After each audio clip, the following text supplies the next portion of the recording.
মায়ের বানানো জিনিস দিয়ে ড্রয়িং রুমটাকে নতুনভাবে সাজিয়ে নিলাম।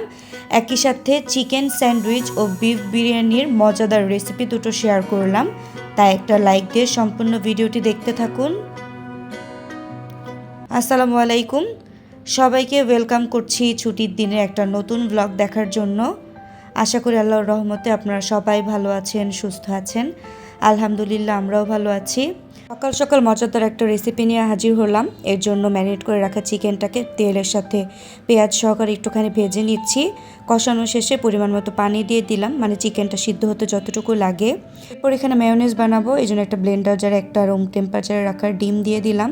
তাতে হাফ চামচের মতো গোলমরিচ গুঁড়া, লবণ আর 2 চামচ চিনি দিলাম।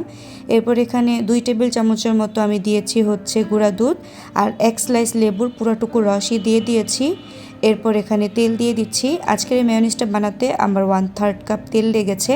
তো প্রথমে কিছুটা তেল দিলাম, এরপরে ঘনত্ব বুঝে বাকি তেলটুকু দিয়ে ব্লেন্ড করে নিব। আর এদিকে চিকেনটা তো রেডি হয়ে গিয়েছে। আর এই যে দেখেন আমার মেয়োনিজটাও রেডি। এখন এটা বাড়তি স্বাদের জন্য 1 চামচের মতো আমি টমেটো সস, 2 চামচের মতো দিয়েছি চিলি সস, আর এখানে হাফ চামচের মতো আমি মাস্টার্ড ইয়েলো সস দিয়েছি। তো সব কিছু দিয়ে একটু ভালোভাবে ব্লেন্ড করে নিব। আর এই যে দেখেন মেয়োনিজটা একদম কিন্তু রেডি, কত সুন্দর ঘনত্ব এসেছে। এখানে আরেকটা সিক্রেট জিনিস আমি ব্যবহার করেছিলাম, সেটা হচ্ছে আমের আচারের যে মশলাটুকু থাকে সেটা দিয়েছি। আর ওটা দিলে কিন্তু অনেক ভালো একটা ফ্লেভার আসে, একদম রেস্টুরেন্টের মতো যে মেয়োনিজটা তৈরি করে বার্গার বা স্যান্ডউইচের জন্য, সেই সসটার মতোই হয়।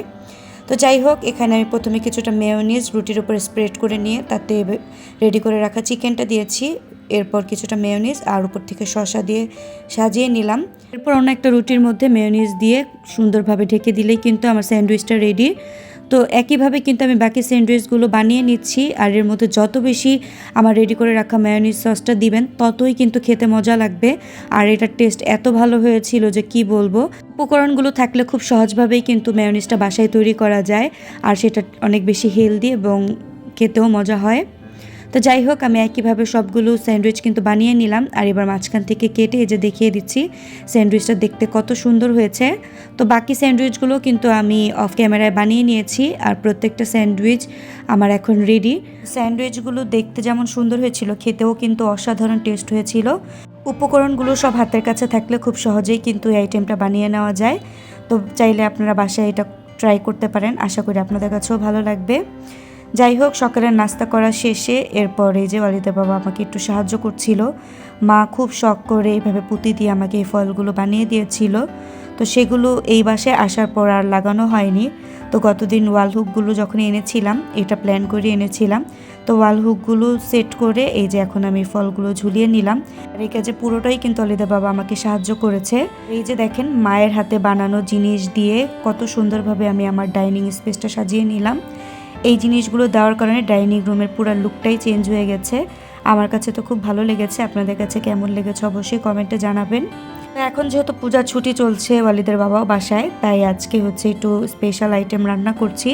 এখানে বিফ বিরিয়ানি রান্না করবো, এজন্য গোটা মশলা দিয়ে দিলাম। তাতে আদা রসুন বাটা, লবণ, লাল মরিচের গুঁড়া, এরপর হচ্ছে পেঁয়াজ, কাঁচামরিচ, আর এরপর যে আমি কিছুটা বাদাম বাটা দিয়ে দিচ্ছি। এখানে কাজু বাদাম আর কাঠবাদাম দুইটা একসাথে পেস্ট করে নিয়েছিলাম। এরপর এখানে টক দই দিয়েছি আমি 3 টেবিল চামচের মতো। এরপর টমেটো সস 2 চামচের মতো। এরপর বিরিয়ানির মশলা পুরো 1 প্যাকেটই দিয়েছি। আর পরিমাণ মতো তেল দিলাম। এখানে প্রায় 1.5 কেজির মতো গরুর মাংস ছিল। তো খুব ভালোভাবে এটাকে হাতে মাখিয়ে নিচ্ছি। আর আজকে আমি একটু বেশি পরিমাণে বিরিয়ানি রান্না করব, যাতে একদম রাত পর্যন্ত আমাদের এটাতে হয়ে যায়। যাই হোক, সময় বাঁচাতে আমি প্রেশার কুকারে দিয়ে দিচ্ছি, এতে বিফটা খুব তাড়াতাড়ি সিদ্ধ হয়ে যাবে। 7 থেকে 8টা শীষ দিয়ে নিলেই কিন্তু আমি নামিয়ে নিব। আর বিরিয়ানি রান্না করব, তাতে আলু দিব না, তা তো কখনোই হয় না। তো এর জন্য কিছুটা আলু আমি ভালো করে ধুয়ে পানি ঝরে নিয়েছিলাম। এতে লবণ আর একটু ফুড কালার দিয়ে দিলাম, এতে আলুর কালারটা খুব সুন্দর আসে বিরিয়ানির মধ্যে দিলে। তাই খুব ভালোভাবে আমি আলুগুলোর সাথে ফুড কালারটা মিক্স করে নিলাম। আর এখন এগুলোকে ভেজে নিব। তা আমি সময় নিয়ে অল্প আঁচে এটাকে ঢেকে লাল লাল করে ভেজে নিব, এতে আলুর ফ্লেভারটা ভালো আসবে আর বিরিয়ানিতে দিলে সেটা খেতে বেশি ভালো লাগবে। তো এই যে এরকম লাল লাল করে আমি ভেজে এটাকে তুলে নিচ্ছি। আর ওইদিকে কিন্তু আমার বিফ রান্নাটাও কমপ্লিট। তো তো এখন আমি এখানে যতটুকু ঝোল আছে সবটুকু টানিয়ে নিব আর ভেজে রাখা আলুগুলো দিয়ে কিছুক্ষণ রান্না করে নিচ্ছি। তো বিরিয়ানিতে পানির পরিমাণটা ঠিক রাখার জন্য মাংসের এই পানিটা কিন্তু একেবারে টানিয়ে ফেলবেন, নয়তো পানির পরিমাণটা কিন্তু কম বেশি হয়ে যেতে পারে। তো এবার একটা বড় প্যানে আমি অনেকটা পরিমাণ পেঁয়াজ আর কাঁচামরিচ দিয়ে একটু ভেজে নিচ্ছি। এ পর্যায়ে পেঁয়াজটা আমি একদম লাল লাল করে বেরেস্তার মতো করে ভেজে নিব। আর এখানে আমি 7-8টার মতো কাজু বাদাম দিয়ে দিলাম। আর এই পর্যায়ে এখন আমি আগে থেকে ধুয়ে পানি ঝরে রাখা চালটা দিয়ে দিচ্ছি। এরপর একটু সময় নিয়ে চালটাকে ভেজে নিব। বিরিয়ানি বা পোলাওর ক্ষেত্রে যত বেশি চালটা ভাজবেন বিরিয়ানিটা খেতে ততই মজা লাগবে আর অনেক বেশি ঝরঝরে হবে। এই পর্যায়ে কিছুটা গুঁড়া দুধ অ্যাড করলাম, আপনারা চাইলে লিকুইড মিল্কটাও দিতে পারেন, তবে সেক্ষেত্রে পানির পরিমাণটা কিন্তু মিনিমাইজ করে দিতে হবে। যাই হোক, গুঁড়া দুধ দিয়ে কিছুক্ষণ ভেজে নিয়ে এরপর এখানে আমি পানি দিয়ে দিলাম। আজকে এখানে আমি 3 মগ চাল নিয়ে নিয়েছিলাম আর দ্বিগুণের পরিমাণ মানে 6 মগ থেকে একটুখানি কম পানি এখানে আমি অ্যাড করেছি। আর পানিটা একদম ফুটন্ত পানি ছিল, গরম পানিটাই অ্যাড করবেন, এতে বিরিয়ানিটা ভালো হয়।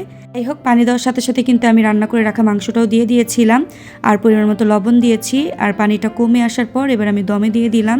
তো এই যে চালগুলো সব সিদ্ধ হয়ে গিয়েছে, আমি একটু নেড়ে চেড়ে সমান করে দিচ্ছি যাতে এপিট ওপিট খুব ভালোভাবে হয়। আর এখন কিন্তু বিরিয়ানিটা রেডি। তো শেষ দিকে আমি একটুখানি ঘি উপর থেকে ছড়িয়ে দিব আর মিনিট খানিকের মতো এটাকে দমে রেখে পরিবেশন করব। ব্যাস, আমার বিরিয়ানি রান্না কিন্তু কমপ্লিট। তো খুবই সহজভাবে মজাদার রেসিপিটি আপনাদের সাথে আজকে শেয়ার করলাম, ঠিক আমি যেভাবে বাসায় রান্না করি সেভাবেই। আর আলহামদুলিল্লাহ যতবার যাকে খাইয়েছি সবাই বলেছে যে টেস্ট অনেক ভালো হয়। তো আজকেও কিন্তু বিরিয়ানিটা খেতে অনেক মজা হয়েছিল। আর দেখেন বিরিয়ানিটা কিন্তু একদম ঝরঝরে হয়েছিল, একদমই চালগুলো কিন্তু ভেঙে ভেঙে যায়নি। তো এবার আমি টেবিলে খাবার দিয়ে দিচ্ছি। আর এই ছিল আমার আজকের ছুটির দিনের ব্লগ। পুরো ব্লগটা কেমন লাগলো এবং ডাইনিং রুমের লুকটা কেমন লাগলো পুরো জানাতে কিন্তু ভুলবেন না। আজ তবে এখানেই বিদায় নিয়ে নেই। সবাই ভালো থাকবেন, সুস্থ থাকবেন। আল্লাহ হাফিজ।